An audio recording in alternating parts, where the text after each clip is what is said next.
It begins in silence. Not the absence of sound, but the kind of silence that feels intentional, as if the world itself is waiting.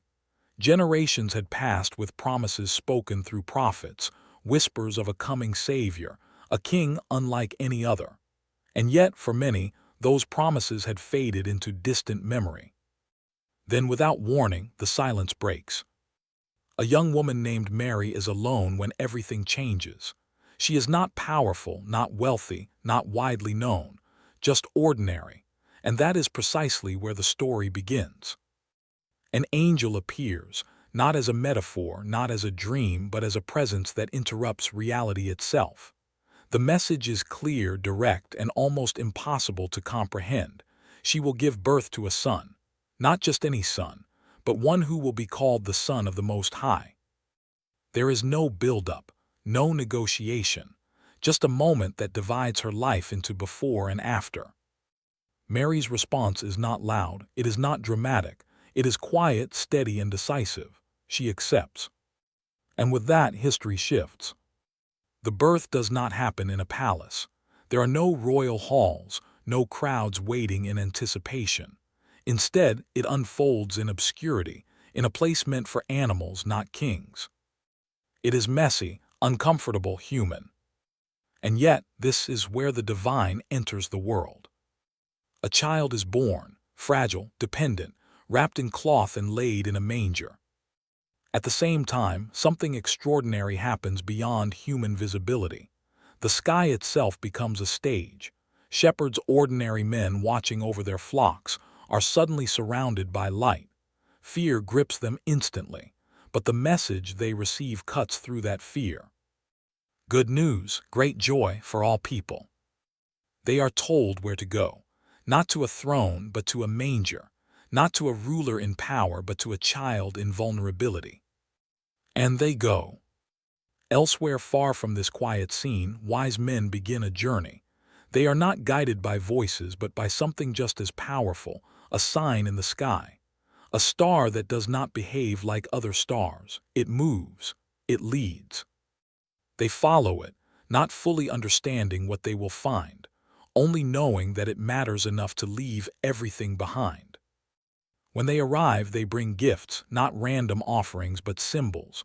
Gold representing kingship, frankincense associated with divinity, myrrh, a substance tied to suffering and death. Even at the beginning, the end is already present. But not everyone sees this birth as good news. In the corridors of power, fear begins to spread. A ruler hears of a new king and interprets it as a threat, not a spiritual one, a political one. And power does what it always does when it feels threatened. It reacts. What follows is not subtle. It is violent, decisive, and ruthless, an attempt to eliminate the possibility of this child before his life can even begin. But the story does not end there. A warning comes again through a dream. Joseph, Mary's husband, is told to leave immediately. No delay, no hesitation. They take the child and escape into Egypt. The beginning of this life is not marked by stability, but by movement, by danger, by survival. Years pass. The child grows. Not much is recorded about these years, and that absence is intentional. It forces attention onto what matters most, not constant activity, but formation. Growth happens quietly. Strength develops without an audience. Identity is shaped without announcement. Then, at the age of 12, something breaks the pattern. During a visit to the temple in Jerusalem, the boy does something unexpected. While others return home, he stays behind. Not lost, intentional. He is found among teachers, listening, asking questions, engaging in a way that goes beyond his years. There is depth in his understanding that cannot be explained by age alone. Those around him are not just impressed, they are unsettled. There is something different here, something that doesn't fit within normal expectations. When confronted, his response is simple but revealing. He is exactly where he is supposed to be. And then, just as suddenly as he appeared in this moment, the story returns to silence. He goes back with his family. He grows. He waits. No miracles, no public declarations, no followers, just time. Time that prepares. Time that shapes. Time that builds something unseen. This is how the story begins. Not with dominance, but with humility. Not with control, but with surrender. Not with recognition, but with obscurity. Everything about it resists expectation. And that is precisely the point. Preparation and baptism, the silence continues, but it is no longer empty. It is active, formative. Years pass without public attention, no miracles recorded, no crowds gathering, no declarations of identity, just a life being built piece by piece out of discipline, routine, and restraint. This period is often overlooked because it lacks visible action, but in reality, it is where everything is forged. Jesus Christ grows in obscurity, not as a spectacle but as a man learning patience, endurance, and control. There is no rush to step into purpose, no urgency to prove anything. Because timing matters more than talent. And when the moment comes, it arrives through someone else. In the wilderness, a voice begins to rise. Not in cities, not in temples, but in isolation. John the Baptist appears as a disruptor. His presence is raw, unpolished, and impossible to ignore. He doesn't speak like the religious leaders of his time. He doesn't soften his message to make it acceptable. He confronts. He calls people out. He demands change, not superficial but internal. Repent, he says, not as a suggestion but as a requirement. And people respond. Crowds begin to gather, not because it is comfortable but because it is real. There is authority in his words, even though he holds no official position. He baptizes them in the Jordan River, a physical act symbolizing a deeper transformation, a cleansing, a reset. But John is clear about one thing: he is not the main figure. He repeatedly points beyond himself. Someone greater is coming. Then, one day, the one he has been speaking about steps into the scene. Jesus Christ approaches John, not as a superior, not as someone demanding recognition, but as one among many. He asks to be baptized. This creates tension immediately. John recognizes something others do not. He sees the difference, and his instinct is to refuse. This doesn't make sense to him. Why would someone without sin step into a ritual meant for repentance? But the response he receives is direct. It must be done. Not because it is necessary for him, but because it is necessary for what comes next. The moment unfolds quietly, but its impact is absolute. As he is baptized, something shifts. The heavens open, not metaphorically but as a visible interruption of the natural order. A voice speaks, affirming identity, declaring approval. This is not an introduction to the world. It is a confirmation of purpose. And immediately after this moment, there is no celebration. No crowd building. No strategic move into public life. Instead, he leaves. He goes into the wilderness. Alone. For 40 days. No food, no comfort, no distraction. This is not accidental, it is deliberate. Before influence comes isolation, before power comes testing. What happens in the wilderness is not about survival, it is about confrontation. Not with external enemies, but with internal limits. Temptation comes, not in chaotic, obvious forms, but in precise, calculated ways. Each one targeting something fundamental. Hunger, power, identity. Turn stones into bread. A direct appeal to physical need, to immediate satisfaction. But the response rejects it, not because hunger isn't real, but because it isn't the priority. Throw yourself down, prove who you are. Now the temptation shifts to identity, to validation, to forcing recognition. But again, it is rejected, because true identity doesn't need to be proven through spectacle. Take control, gain everything now. Power offered without process. Authority without sacrifice. But this is the final line that cannot be crossed, because the path matters more than the outcome. Each temptation is answered, not with emotion, not with argument, but with clarity. No hesitation, no negotiation. Just control. And when it ends, there is no dramatic exit, no applause. Only readiness.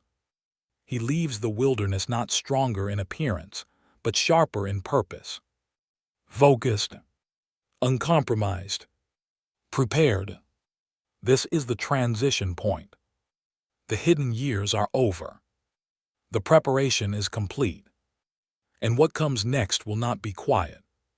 Beginning of ministry, the transition is subtle, but irreversible. After the wilderness, Jesus Christ does not return to obscurity. He moves forward, not with noise, not with spectacle, but with intention. The message begins simply. The kingdom of God is near. Not distant, not theoretical, near. This is not a political kingdom, not territory, not borders, not armies. It is a redefinition of reality itself, a shift in how life is understood, how power is defined, how people relate to God and to each other. And it challenges everything. He starts in familiar places, towns, villages, shorelines, spaces where ordinary people live and work, not elite centers of influence, but environments grounded in daily struggle. His teaching is different. It is not built on complex systems or abstract philosophy. It is direct, precise, often uncomfortable. He speaks in parables, stories that seem simple on the surface but carry layered meaning underneath. A farmer scattering seeds. A lost sheep being found. A small seed growing into something massive. Each one forces a decision: listen passively or engage deeply. Because understanding is not automatic, it requires attention. But teaching alone is not the strategy. He begins to build something. Not an institution, not an organization. A group. The selection process is unconventional. There are no applications, no qualifications listed, no formal interviews. He calls people directly. Fishermen working by the sea, tax collectors often disliked and distrusted, individuals with no clear status, no obvious influence. To them, he gives a simple instruction. Follow me. No detailed plan, no guarantee of outcome. Just a decision. Peter the Apostle is one of the first, a fisherman, practical, impulsive, not polished. Matthew the Apostle follows, a man embedded in a system people resent. One by one, they leave behind stability for uncertainty. Not because they fully understand, but because something about this call overrides hesitation. This group grows to 12. Not chosen for perfection, but for potential. They misunderstand often, they question, they struggle. And that is intentional. Because this is not about assembling the best, it is about shaping them. As the group forms, the reactions around them begin to split. Curiosity increases. Crowds gather, not always for the message, but for the possibility of something different, something beyond routine. People want answers, healing, direction. But alongside curiosity, skepticism builds. Religious leaders begin to observe closely. They notice the lack of formal authority, the absence of traditional credentials, the way he speaks with certainty without referencing established systems. And it creates tension, because influence without permission is a threat. He challenges assumptions directly, not through aggression, but through clarity. He speaks about humility over status, service over control, internal change over external appearance. This disrupts the existing structure because it shifts focus from rules to intention. At one point, he delivers a message that reframes everything people thought they understood. Blessed are the poor, not because of their condition, but because of their openness. Blessed are the humble, not because they are weak, but because they are grounded. Blessed are those who seek righteousness, not casually but with urgency. Each statement reverses expectations. Power is no longer where people assumed it was. The disciples listen, but they don't fully grasp it yet. They are still thinking in terms of outcomes, positions, recognition. But the foundation is being laid. Slowly, deliberately. Meanwhile, the movement expands. Not through strategy, but through impact. People talk. Word spreads. And with every new person who listens, the pressure increases. Because this is no longer contained. It is growing. And growth attracts attention. Not all of it supportive. This phase is critical. It is where direction is established, where people are chosen, where the message begins to take form. Not fully understood, but clearly different. And it sets the stage for what comes next. Because teaching will not be enough. The message will need to be demonstrated. Miracles and influence. The shift is clear. Up to this point, the message has been spoken, explained through stories, framed through ideas delivered with precision. But now it begins to take visible form. Not as theory, as action. Jesus Christ does not announce what he is about to do. There is no build-up, no attempt to create anticipation. The moments happen directly, often in ordinary settings. A crowded house, a roadside, a gathering by the sea. And in these places, the impossible begins to occur. A man unable to walk is brought to him, carried by others because he cannot move on his own. There is no ritual, no extended process. A command is given. Stand. And he does. Not gradually, not partially. Completely. The response is immediate, not just from the man but from everyone watching. Shock, confusion, disbelief, because this doesn't fit within anything they understand. Another moment. A storm builds over open water, violent, uncontrolled, threatening to overwhelm everything in its path. Experienced fishermen panic. This is familiar to them, and that familiarity is exactly why they are afraid. But he does something that makes even less sense than the storm itself. He speaks to it, not as an observer, but as one with authority. And the storm stops. Instantly. The sea, which moments before was chaos, becomes still. The question that follows is unavoidable. Who has control like this? Then the scale increases. A crowd gathers, thousands of people, far from resources, with no clear way to sustain themselves. The problem is practical. There isn't enough food. A few loaves, a few fish. Insignificant compared to the need. But instead of sending people away, he works with what is there. It is distributed. And it does not run out. Everyone eats. Not barely fully. And there is still more left. These moments are not random. They address real conditions, physical limitations, natural forces, human need. But they also point beyond themselves. Each act raises the same underlying question. What kind of authority is this? Then comes something even more difficult to process. Death itself is confronted. Lazarus of Bethany has been dead for days, not recently, not uncertainly. Completely. The situation is final. There is no expectation of change. And yet he is called out. By name. And he responds. Not symbolically, not metaphorically. Physically. He walks out. alive. At this point, the reactions intensify. Because the pattern is undeniable. This is no longer curiosity, it is disruption. Crowds expand rapidly. People follow not just to listen, but to witness, to experience something beyond explanation. Hope increases. Expectation builds.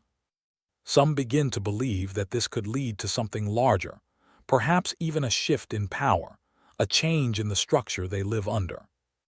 But alongside belief, resistance grows stronger. Religious authorities begin to move from observation to action. They question not just the acts, but the implications. Because these events do more than help individuals. They shift influence. They redirect attention. They weaken established control. The issue is no longer whether the events are happening.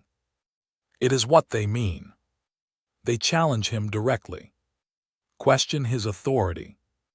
Test his consistency. Attempt to trap him in contradictions. But each attempt is met with clarity. Not defensive, not aggressive. Precise. And this makes the situation more difficult for them, because it removes easy points of attack. At the same time, the expectations of the people begin to diverge. Some want transformation, internal lasting. Others want immediate change, external visible. Relief from oppression. A shift in power structures. A leader who will take control. But that is not the direction being taken. And this creates tension. Even the disciples begin to struggle with this. They see the influence growing, they see the possibilities. But they do not fully understand the path.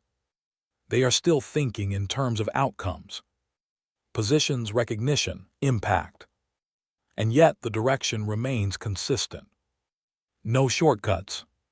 No adjustments to satisfy expectation. Because the purpose is not to build a following. It is to establish something deeper. By now, the movement cannot be ignored. It has reached a scale where every action is watched, every word analyzed. Support is strong, but opposition is becoming structured. The trajectory is clear. Growth on one side, resistance on the other. And both are accelerating. This is no longer just influence. It is conflict in formation. Conflict and final days. The shift is no longer subtle. What began as quiet teaching, then grew into visible influence, now moves into direct confrontation. The tension that has been building does not stabilize. It sharpens. Jesus Christ enters Jerusalem, not quietly, not unnoticed. Crowds gather immediately. There is recognition now, expectation, energy. People respond with intensity, treating this moment as something significant, possibly decisive. But the nature of that expectation is divided. Some see a teacher. Others see a leader. Some are looking for transformation. Others are looking for power. This moment could have been used to consolidate influence, to take control, to meet expectation. But that is not what happens. Instead of aligning with what people want, he confronts what exists. Directly, he enters the temple, the central place of worship, structure, and authority. And what he finds there becomes a turning point. The space meant for connection with God has been overtaken by transaction. Exchange, profit, control. The response is immediate. Not passive, not symbolic. He disrupts it. Tables overturned, systems interrupted. A direct rejection of what the place has become.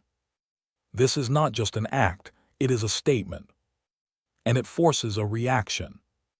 Religious leaders now move from concern to intent. This is no longer about disagreement. It is about removal. Because influence has reached a level where it threatens structure. And structures protect themselves. At the same time, his teaching becomes sharper, more direct, less filtered. He speaks openly about hypocrisy, about outward appearance masking inward reality, about leadership that prioritizes control over truth. The language is no longer indirect. It is precise, and it lands. This increases pressure on all sides. Crowds still follow, but now with uncertainty. Leaders observe, but now with strategy. And within the group closest to him, something begins to shift. Judas Iscariot makes a decision. Not publicly, not suddenly, but gradually. There is no single moment that explains it completely. Motivation is complex: disappointment, misunderstanding, expectation not being met. But the result is clear. He chooses to act against the one he has been following. A plan is formed. Quietly, deliberately. Meanwhile, time is narrowing. And he knows it. The focus turns inward, to those who have been closest to him. The disciples. The tone changes. Less public teaching, more direct preparation. In one of the final gatherings, they share a meal together. It appears ordinary, but it is not. The moment is used to communicate something essential. Not through abstract teaching, but through action. He takes bread, breaks it, shares it. He takes a cup, passes it. Each action carries meaning beyond the surface. A reframing of what is about to happen. A way to understand it, not as loss but as purpose. The disciples do not fully understand. They hear the words, but the implications are still unclear. Then something even more unexpected happens. He lowers himself, takes the position of a servant, and washes their feet. This reverses everything they associate with leadership. Authority becomes service. Status becomes humility. It is not symbolic for effect. It is instructional. Because what comes next will challenge everything they believe strength looks like. After the meal, the atmosphere shifts again. From preparation to finality. They move to a quiet place, away from the crowds. There, the weight of what is coming becomes visible. Not as fear, but as intensity. This is not avoidance. It is acceptance. And within that moment, the internal struggle is real. But the decision remains unchanged. The path will not be altered. Soon after, the interruption comes. Not unexpected, but unavoidable. A group arrives. Organized, intentional. And leading them is someone familiar. Judas Iscariot steps forward. Not with force, but with something more calculated. A signal, a simple gesture, becomes the point of identification. And with that, the shift is complete. The movement that began in silence, that grew through teaching, that expanded through action, now enters its final phase. Not hidden, not gradual, direct. Trial, crucifixion, and death, the transition is immediate. There is no pause between betrayal and arrest, no space to recover, no time to reorganize. The moment arrives, and everything accelerates. Jesus Christ is taken at night. Not publicly, not with transparency. Quietly, strategically. Because this is not just an arrest, it is a controlled situation. He is brought before religious authorities first. Question pressed, accused. But the process is not neutral. The outcome is already moving in a direction. The challenge is not finding truth. It is constructing a case. Witnesses are brought in, but their accounts do not align. Statements conflict. Details shift. Yet the process continues. Because consistency is not the objective. Conclusion is. He is asked directly about his identity. Not casually, but as a final point of decision. And when he answers, it is clear. Not defensive, not evasive. Direct. That answer becomes the justification needed. But there is a limitation. The authority to execute is not in their hands. So the process moves to a different level. He is taken to Pontius Pilate, a Roman governor, a man responsible not for religious concerns, but for order, stability, control. Pilate examines the situation differently. He is not focused on doctrine. He is assessing threat. And from his perspective, the case is weak. There is no clear evidence of rebellion, no direct action against Rome. He attempts to release him, not out of conviction, but out of practicality. This does not appear worth escalating. But the pressure builds. Crowds are influenced. Voices increase. Demand becomes louder. And the situation shifts from evaluation to management. Pilate is no longer deciding what is right. He is deciding what will maintain control. And in that calculation, he concedes. The sentence is given. What follows is not symbolic. It is physical, brutal, final. Beaten, mocked, stripped of dignity. A crown is placed, not as honor but as ridicule. A statement meant to undermine, not affirm. Then comes the path to execution. He carries the cross, not as an image but as weight. Real, heavy, demanding. The journey is slow, not because of hesitation, but because of exhaustion. Eventually, he reaches the place. The process is direct. No complexity. No delay. He is nailed to the cross. Lifted. Displayed. This is not just punishment. It is exposure. A public end. Time passes. Slowly. The physical strain increases. Breathing becomes effort. Every moment requires force. Around him, reactions continue. Some watch. Some mock. Some remain silent. The disciples scattered. Not organized. Not visible. The momentum that once built around him is gone. But even here, the pattern does not break. His words remain controlled. Intentional. There is no attempt to escape. No shift in direction. Only completion. At one point, the weight of the moment becomes fully visible. Not just physically, but internally. And then, silence. The end comes not as chaos, but as conclusion. Jesus Christ dies. The immediate reaction is not clarity. It is confusion. Because this does not align with expectation. A movement that grew rapidly. A figure who demonstrated authority. An influence that challenged systems. Now ended. But the meaning is not in the appearance of defeat. It is in what the moment represents. Not loss of control, but fulfillment of purpose. Because everything leading to this point.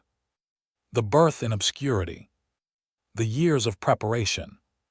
The teaching. The miracles. The conflict. All converge here. This is not interruption. It is completion. And yet, it does not feel finished. Because some endings carry the structure of something more. Resurrection and aftermath silence returns. But it is not the same silence as the beginning. This one carries weight, finality, loss, uncertainty. The body of Jesus Christ is taken down. Handled carefully. Placed in a tomb. A stone is rolled into position. Sealed. Guarded. From a human perspective, the situation is resolved. The movement has been stopped. The central figure is gone. The risk is contained. For the disciples, the reality is different. They are not strategizing. They are not regrouping. They are disoriented. Everything they built their understanding on has collapsed in a single event. Not gradually. Completely. Time passes. Not long, but long enough for finality to settle.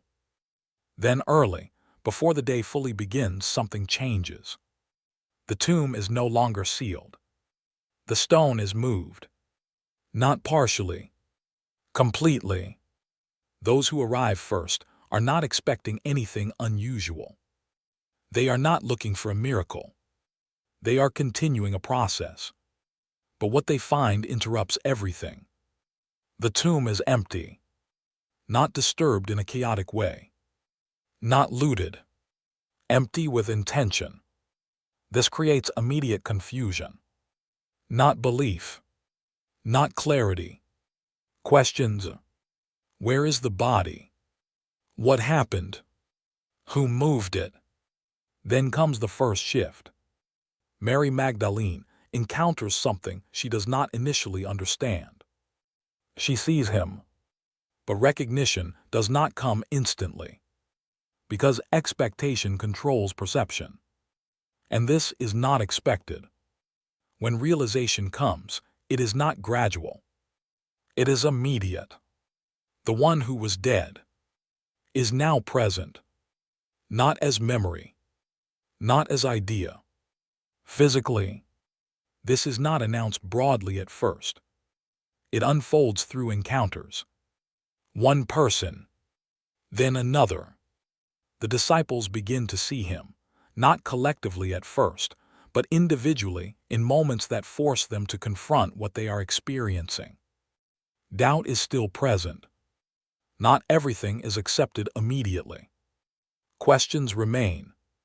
Thomas the Apostle does not accept the reports at face value.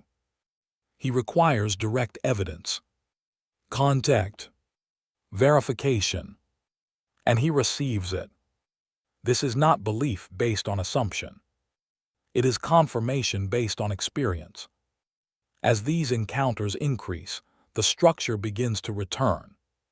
Not identical to before, but more defined. Fear begins to reduce. Clarity begins to form. Because the meaning of what happened shifts completely. The crucifixion was not the end. It was part of a sequence. And now the outcome is visible. Death, which appeared final, is no longer absolute. Control, which seemed lost, is revealed as maintained. Purpose, which looked interrupted, is shown as completed.